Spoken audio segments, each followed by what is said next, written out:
guys. Well, that comedy trio is quite a tough act to follow, but I'll see what I can do. So I have to say before I start, so I'm a software developer, as you could probably guess, but I'm also a big CBC radio fan, and I'm also like a classical music fan. So being up here in Glen Gould's studio at CBC headquarters giving a tech talk is like this amazing geek bucket list dream come true. So if I'm kind of starstruck, it's actually nothing to do with you. It's like being in the studio is really cool. So I'm going to be talking about continuous delivery at Shopify, and in particular about how we are scaling that up as the company and as the team is growing. So I know I'm not going to give too much detail on what Shopify is. We're a Canadian audience, you probably know. We build software for commerce. Probably the most interesting aspect, from a technical point of view, is that you can think of it as there's many different front ends. There is there's web stores, there's point-of-sale devices, there's mobile apps, there's a lot of social integration channels like Facebook and Twitter, and it all comes into this common back-end platform that we run, and that's the main thing that we deliver at scale and what I'll be talking about today. So the key characteristics of this platform that we have to be concerned about at the infrastructure level is that we have a very strong requirement to keep the response time very, very fast. So we maintain a sub 100 millisecond response time at all time on the storefront, and that's extremely important. Like we will not do anything to sacrifice that. As far as the volume, we're kind of, I guess, mid-tier. Like we're not like crazy scale, but we're about 850 million HTTP requests to our servers per day. That's mostly API requests. Like most of the static assets are served by third-party caches, so that's really just our API server that's getting that kind of volume. One of the unusual characteristics is that we have a fairly stable normal traffic most of the time, but then we'll have these crazy sales where we'll have, let's say we're at like 1 million RPM. We might go to like 3 million RPM for very short periods of time. So we have to be ready at all times to scale up like double or triple our volume on very short or sometimes no notice at all. So that's something that we always, at the infrastructure level, we have to keep in mind. So continuous delivery at Shopify, we're really fortunate to have been doing some form of continuous delivery throughout the entire history of the company. I have worked on projects in the past where we've gone from like annual or monthly releases and trying to become more continuous delivery, and that is extremely difficult to do. I know a lot of you are in that boat. I've talked to a lot of you about it this week. So we're really fortunate to have always been doing some form of continuous delivery, like in the scale of a day to get a change out. But it was a lot more ad hoc. Like a couple of years ago, there was a dedicated ops team, and it was the throw over the wall kind of thing. So a developer would have a change ready, and they would get in Slack and say, can you deploy this? And an operator would go open a terminal, type capstrand deploy, and they would deploy it for them. So it would be a kind of throw it over the wall kind of thing. And we had very custom in-house, like our CI was homegrown, all of our deploy infrastructure was homegrown. And as we grew, we found a lot of limitations to that we had to move beyond. So one of the things that we did was we experimented with a few different CIs. So we used like one entirely third-party CI for a while, and we found it really had struggled to scale as we got bigger. And another thing we did is we got rid of a dedicated ops team. So we got to a point where we just said developers are going to deploy, and we're going to have a team building the infrastructure to make that easy to do. So that's what we've been doing over the last couple of years, and I'll be talking in a bit more detail about how we built that. So here's our pipeline. So Arthur had this crazy 50-step pipeline, like probably scared the hell out of everyone. So I'll just like boil it down to be really simple. So here's my 4-step pipeline. So git push, build, test, deploy. Nice and simple. I'm joking. Actually, Arthur's talk was really good, and I'm glossing over like a lot of those same details that he talked about. So I think it was really complimentary that he gave this really highly detailed view of the different steps, and I'm kind of giving a little bit higher level view of a specific implementation of a pipeline. So we set these two key goals for our pipeline. One, we wanted to go from commit to deployed in production in 10 minutes on average, and we wanted every single developer in the company to be able to deploy. And this is something that is taken very seriously. It's like co-op students in their first week, they ship to production. So it's something that it's considered extremely important at a cultural level that developers be empowered to deploy their own stuff. So why is it important to be fast? So I think a lot of people understand like why it's valuable to go from like, say, a month release to a weekly release or maybe a daily release, but why go that extra level to like crazy unicorn scale like many times a day deploys? So, there's some obvious reasons that you can probably think of. So less wait time for developers, that was mentioned yesterday. If something takes more than 5 minutes, the developer is probably checked out or they moved on to something else, and it really breaks their flow as a developer. Faster time to a fix for customers. So this is a lot of fun as a developer when I had one of these a month ago where a customer reported a defect, and the team fixed it and delivered the fix to production. And the first follow-up to the customer was, thanks for reporting it, we fixed it. And like the delight that customers have with that is really quite satisfying. Like in the software industry, we've succeeded in lowering the consumer's expectations of the software quality so low that it's really fun to be able to delight people with super fast turnaround like that. But the number one reason why at scale, why fast is important is to keep the batch size small. So batch size is a principle you probably heard or may or may not have heard before in continuous delivery.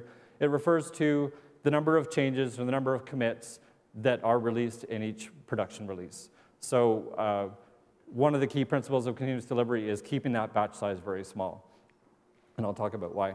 So if you think about as you scale up, so at Shopify, we have about 160 commits per day that go into master that are ready to ship to production.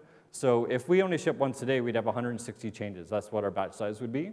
So we want to get that down as small as possible. So if you look at what do we need to be optimal, we really would need to be able to deploy every 3 minutes if we wanted to be able to do each commit is in a separate release. So that's kind of the golden end that we would love to attain. What we tend to get is like 3 or 4 commits in a release. So what are some of the reasons why small batches are important? There's a lot of material out there about this, so I guess I won't talk about it too long. The big ones are there's a lot lower chance of failure in any given batch. So if you only change 3 things or 2 things, there's much lower chance of some kind of failure happening there. One of the really interesting benefits is really fast MTTR, like time to recover when a failure happens. So if you've only changed 2 things and something breaks, finding out the cause is like blazingly fast. Like it's really neat. So if you worked on a project where 300 changes went into the release and then something broke, and then you're trying to figure out which of the 300 changes did it, that could be an hours or days long exercise, right? So if only a couple things change, you can find that out really, really quickly. And of course, it's much easier to do a clean rollback when you have a very small number of changes. So if you had 100 changes, one of them broke something, you do a rollback, one of the other changes had some bizarre side effect that you didn't anticipate, and the rollback breaks, and then you're flailing. So rollbacks tend to be very clean when you have a very small batch.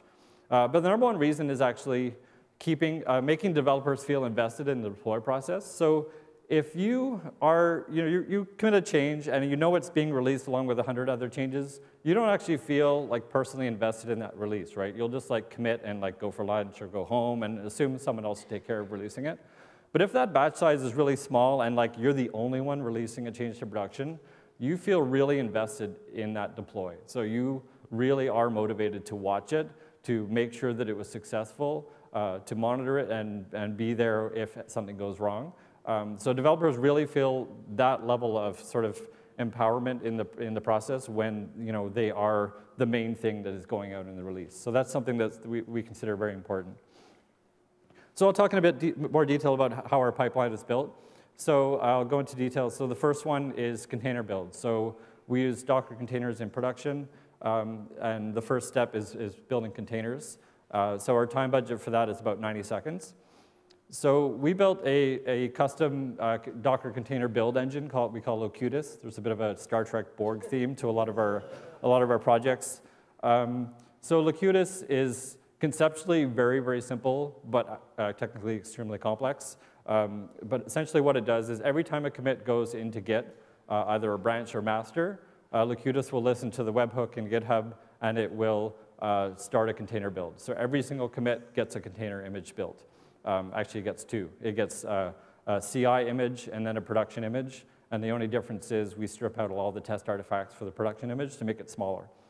So 2 containers get built for every commit, both in a branch, and then if you release the master, another 2 containers get built. So there's a lot of containers that end up getting built in this process. So one of the really important characteristics that was important that we spent a lot of engineering effort on was, containers are like there's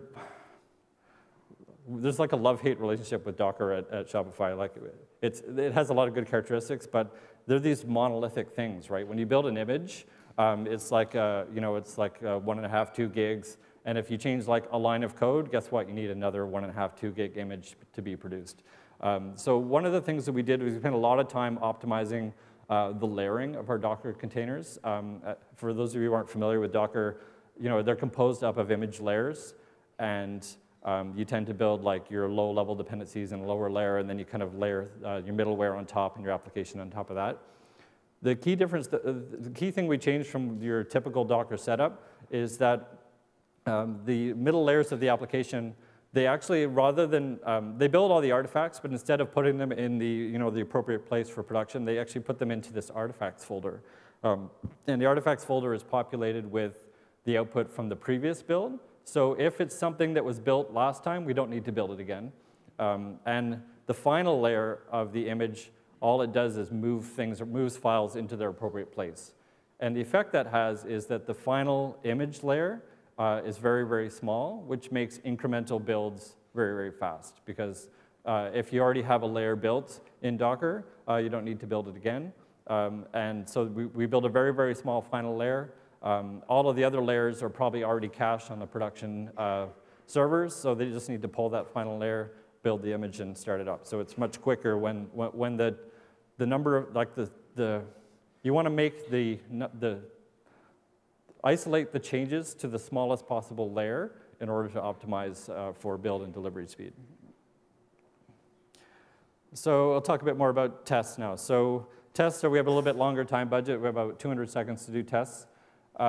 We basically accomplish this by throwing a large amount of hardware at it. So we have about 100 of the biggest Amazon, like these are monster, 60 gig of RAM, like monster machines that we use. So we have about 1,500 test agents running at peak periods.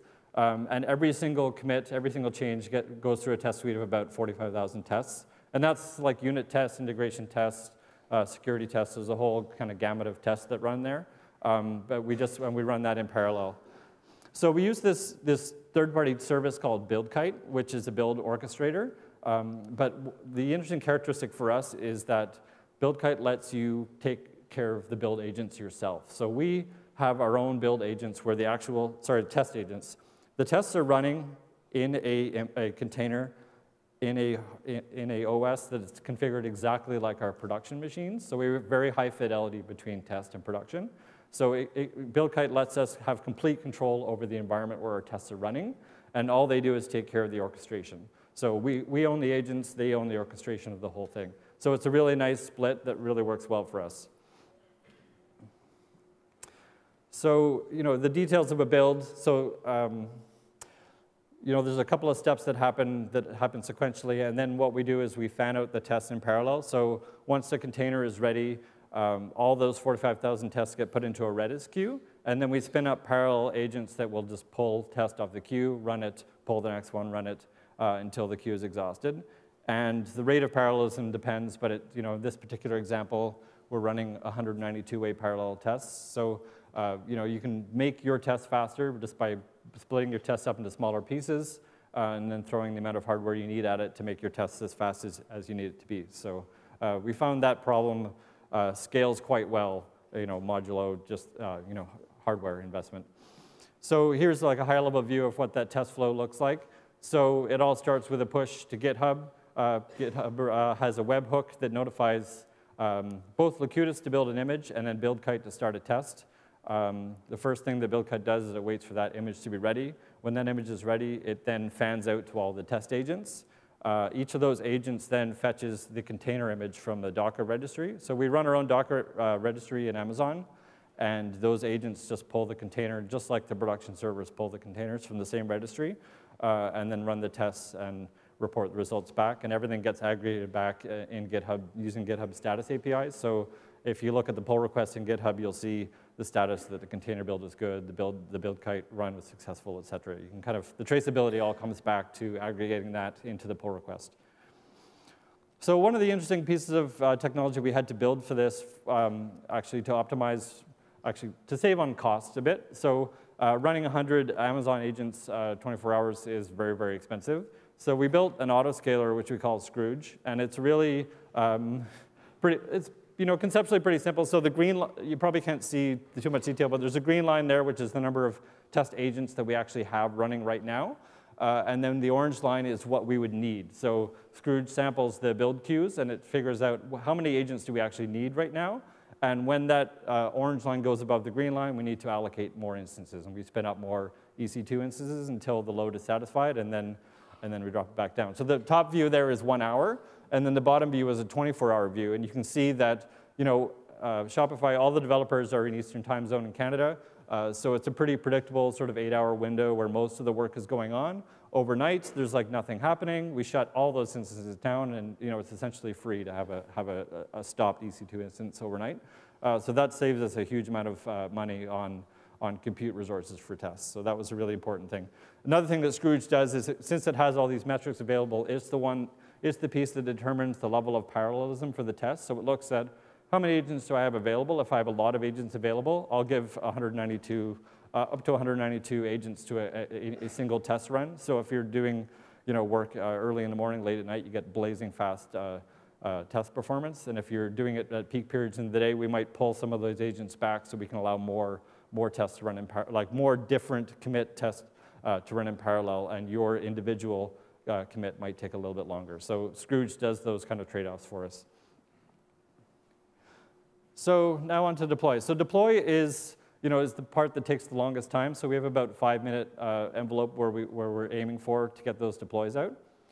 So deploy, the key characteristic is, for us, was our production machines are stripped down to the minimal possible technology stack to be involved in the process. So this is like a bare metal OS in a data center, very simple stripped down operating system and Docker containers, and then that's it, nothing else. So there's like what's running on the production machines is the absolute minimum amount of hardware and the absolute minimum number of moving parts, essentially. So for deployment, conceptually, it's quite simple. All we do is, there's this file on each production machine that says, here's the container revision that you should be running right now. So a deploy or a rollback is really just a matter of updating this revision file, and then we just stop the server the container. So we stop the container, and each container has an auto restart for resiliency reasons anyway. So we just stop it, and the restart procedure looks at that revision files, checks to see, am I running the container I should be running? If not, it pulls it, and then it brings it back up again. So what's going on at deploy time is super simple. It's like updating one file in each server and telling all the containers to restart. And we do a rolling restart. We have a little script called SV rollout, which is actually open source. You can go look at it. It's pretty simple, though. It's written in Go for performance reasons, and it just does the rollout of a series of containers across a set of nodes. So you can go look. It's pretty simple, but it's the key point, I think, is making, our test and build infrastructure is quite complex. Our deploy infrastructure is as simple as humanly possible. So, the containers are ready to run as soon as they start. So they just start up, and they can start serving requests very, very quickly. Really, the most complicated part is actually the network. Having 300 machines pulling a Docker image at once is actually, creates quite a thundering herd effect on the Docker registry. So we had to do a lot of work on caching Docker images. We have multiple layers of caching. So within the data center, we have an image cache. Then we have our Docker registry on Amazon, and it has multiple instances that are load balanced. And then we also started using Amazon CloudFront as well, just to give us an extra level of performance in network for getting those containers across quickly. So ShipIt is an open source tool that we wrote. And I think the interesting characteristic about ShipIt is that it's actually totally superfluous to actual deployment process. It's really just a pretty face on the deploy. It's a dashboard. It's a user interface. We've been showing it at the booth. You're welcome to stop by afterwards and we can show it to you. So it's an open source tool, and it just really lets people know what's going on with deployment. And this was really key to the move from having, dedicated ops teams are okay with being like, shell script ninjas who can just do everything from the command line and tail logs and they're all happy. But when you go up to the level of like the entire development team, a lot of developers aren't really comfortable with that, believe it or not. They'd rather see like some simplified view of so what this view shows is the top section is here's all the commits in master that have not been deployed to production yet, and then there's a list of all the recent deployments to production. And there's very simple operations available here. I can click on any previous deploy and say go back to that one. I can say deploy now. When a deploy is going on, there's actually an abort button, big red button at the top. So if you panic for any reason, you can abort, and the entire infrastructure is resilient to handling that well. So it's really just a front end that lets developers, lets everyone in the company really know what's going on in production and giving them a very simple method of controlling and participating in that. So when you actually do a deploy, there's a second view in Ship It that shows you everything going on. So on the left-hand side, you probably might not be able to see the gray boxes are each of those is a physical machine, and the little squares inside are Docker containers. And you can see the rollouts happening at live. It's really, it's kind of fun to watch. It's kind of like looking at a campfire. You can stare at it like for hours and just be mesmerized by all these blinking lights going across. And again, like those lights are actually not like, they're just like a pretty UI on the process, right? Like you could just tail the log and watch it go. But seeing that live with a nice, kind of front end really gives developers a comfort level with, okay, I can watch it, I can see that it's going well. It makes developers feel a lot more comfortable doing the deploy when they get that visibility into what's going on when they push the button. So deploying containers is something that, is like containers are not really designed for optimizing the deploy process, right? They're designed for a very particular reason, and they really don't make great mechanisms for deployment because they are these large monolithic things that you have to get across. The other thing we found was that Docker, at the time, we adopted Docker similar to Bridget's team, like in late 2013, like well before it was 1.0, and it was pretty flaky. Like it's still somewhat flaky, but it's gotten better. But we essentially have to we have fault tolerance built around any interaction with Docker. So anytime we do a Docker pull, Docker up, any kind of operation we do with Docker, we have to wrap that in fault tolerance and retries to make sure that we get the level of like resiliency that we need. So that's something to keep in mind. Like it is better now, but it is something that you have to consider. Like if you think about the spectrum of resiliency in software, and you think of something like HAProxy or Nginx being like these like massively, very high reliability pieces of software, like the Linux kernel, really high reliability. Docker is not quite in that spectrum yet. It's sort of in, it's somewhat reliable, but not quite as reliable as some of those really mature pieces of software. And you need to keep that in mind and sort of build resiliency around it if you're relying on it in production. So just putting it all together now, so this is like a high-level view of the whole architecture. So you can see, so we use a couple of third-party services. We use GitHub and BuildKite. All of our build and test infrastructure we do in Amazon to give us that elastic compute capability. So all of our Locutus build agents are running in Amazon, and all of our BuildKite test agents are running there, and our Docker registry. So all of the really complex moving parts for the build and deploy pipeline are in Amazon. Then our data centers are a little bit simpler, so they have a cache of Docker images, and there's a little agent for Ship It to be able to participate and see what's going on there. And then it's really just physical machines with a set of containers in each. And the density depends, like front-end web nodes have about 5 containers per physical machine, and then we have like back-end job workers might be like 20 or 30 containers per machine. It really depends on performance characteristics of what you're running.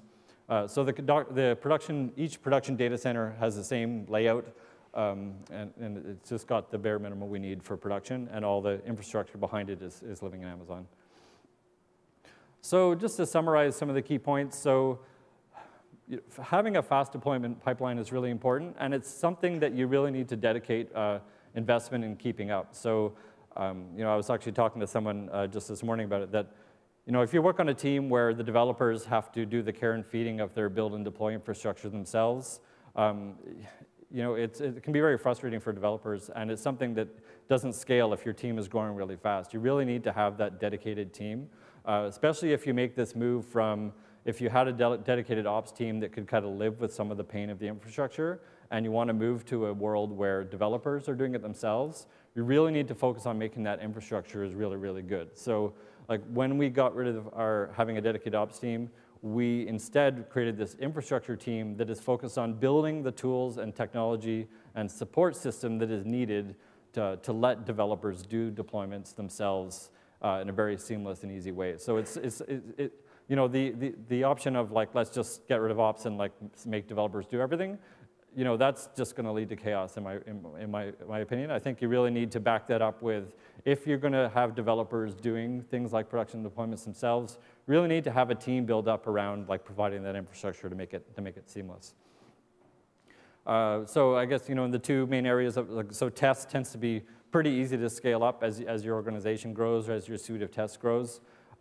Tests, if you factor out your tests to be fairly small individual tests, you can fan that out to a large number of machines generally pretty easily. Container build is something that took a lot of investment for us to get right. So that work of optimizing what our container layers look like required a lot of thought and still requires a lot of care and feeding. Like it's something that we might have a developer make a change that suddenly introduces a large artifact in a higher layer, and then it's changing more often, and we end up having longer build times. So we really are focused on, like we really watch very closely to see like how often are intermediate container images changing, and we only control we only change the lower level container images like once a month for like the really low level dependencies. So we really focus on making sure that 99% of the time the changes are happening in a very, very small layer, so that we can get that container, both the build and the deployment of the container, to be really, really fast. We're hiring, of course, like everyone else apparently here. Lots of different locations in Canada. Do we have time for questions?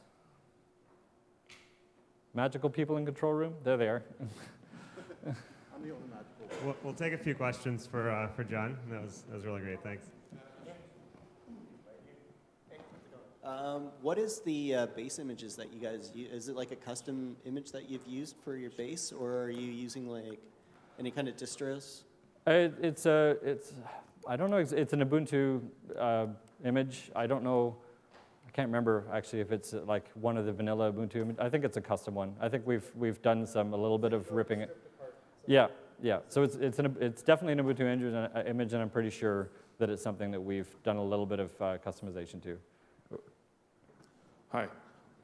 When you make a lot of frequent small changes, I guess one of the risks you run is that a small change will introduce a problem that won't be immediately obvious. Mm-hmm. You might not see its effect until, I don't know, a day later. Mm. How do you minimize the chances of that or the impact of that? So, I mean, certainly we spend a lot of time instrumenting our system. So we have a lot of built-in monitoring, a lot of automated monitoring built in. We have a large funnel of stats-D metrics coming from the production servers, looking at both performance metrics, looking at business metrics. So we have a large suite of metrics that we're gathering and we're monitoring, and have alerts that go off if they're unusual. So that catches a lot of things. I guess I would say if it's not noticed for a couple of days, it tends to be not that big. Okay, but right, like we tend to notice failures pretty quickly. I think the other major support system we have behind that is like the company has a fairly large like phone support team, and when a customer sees an issue, they have unlimited support to call in, and we tend to actually get a lot of our things that we missed. We usually get it from our first line support team. And we have that's actually something that's worth thinking about. I've worked in some previous companies where the support team was like a wall between dev and the customer, and it was as high as possible. Okay, so we try to keep that wall low and keep that communication up. So if an issue comes up that a customer reports, we try to get that through really quick. But if you're, so is it possible to say test for, like if you introduce a slow memory leak, do you test for that during your, inside your pipeline? So, I mean, memory leaks don't tend to be a problem when you restart every 5 minutes. We do a lot of load testing. So to be prepared for those large spikes that we see, we have a load testing tool that we wrote called Genghis, which is like another 100 Amazon machines that'll pound on our production servers that we will do like fairly controlled load tests on. So that helps flush out issues that would only be noticed at very high peak periods. So, our baseline traffic, you tend to notice like those kind of weird gotchas tend to only happen like unusual circumstances, right? Like if it's something that would be caught by regular baseline daily traffic, it tends to be noticed really quickly. If it's something that only happens in a very peak period, like the talk yesterday where he talked about, there's this very weird political situation in Brazil that resulted in a huge rush, and that flushed out some bugs that had been latent in the system. So that tends to be something that you have to keep in mind that, we try to simulate those rare events through load testing. And load testing is actually simulating an actual customer, like a large-scale sale event. So it's simulating an end-user flow. So that's another one, like trying to. Yeah. No, that's not in the pipeline. No, that's in production. Yeah. We do one on the left there. One more question, and that's it. I found it interesting that you have a huge EC2 presence, but you also have a data center. So curious about why you chose to do that.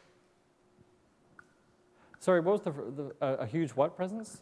AWS. You have a lot of stuff in AWS, but you also have a large presence in data centers. So yeah, so we tend to, we actually run quite a lot of different systems, and our general view is the very top tier of systems that are of most and vital importance to the business are in a custom data center. What is in Amazon tends to be like our tier 2, tier 3 services. So it's our own infrastructure, our own tools, things that are not as critical when they go down.